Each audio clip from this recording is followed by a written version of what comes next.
As someone who has studied psychology for the last 20 years and went on to work in the mental health field, this is what I know for sure about how to manifest the life of your dreams. Manifestation is a little bit like cooking. It requires different elements, and you want those elements to gel together well. One of the laws of the universe is as above, so is below. Meaning everything in this universe does not exist without a shadow, without its opposite side.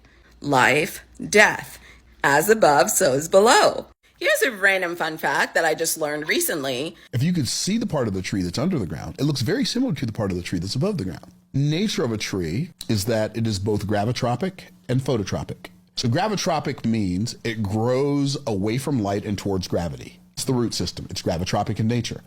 So the seed goes in the ground, and then the tree starts growing down before it starts growing up. Now, here's what's interesting. When the seed is under the ground, it's dark under the ground, it's damp, and it has resistance. The root system has resistance. Mm-hmm. It has to push through the dirt to go down further. Mm-hmm. Once it breaks through the earth growing up, there's no more resistance.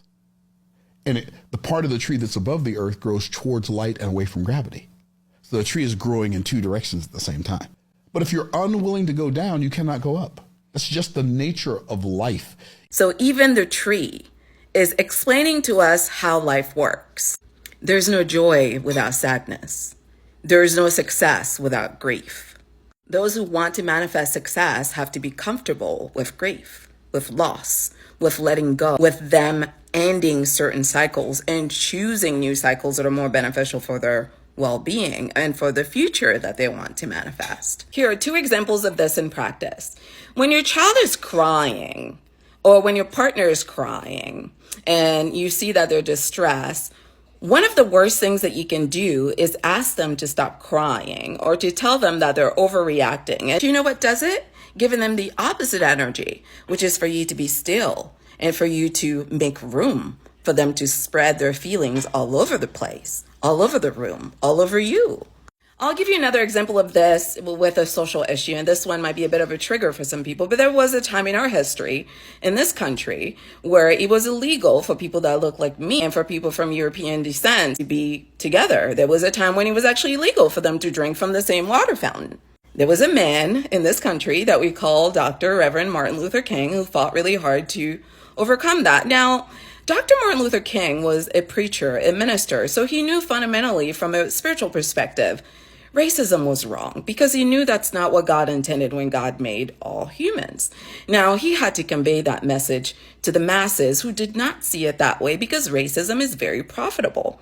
So he took on Bayard, and I really wish more people knew about Bayard, who was an openly gay man who came onto the movement as the director of the movement, and he came on to basically help conceptualize how we're going to get this message out.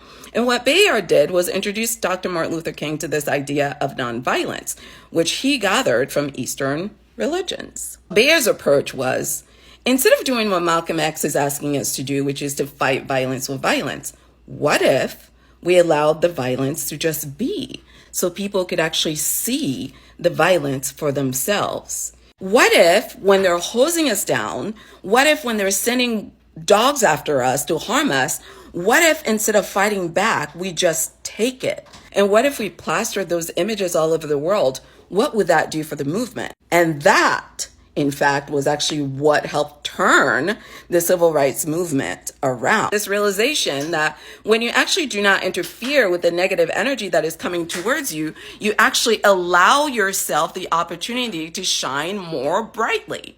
So for those of you who attract a lot of hatred from people, a lot of negativity, I certainly do. Having Scorpio at the 10th house, it comes with the territory.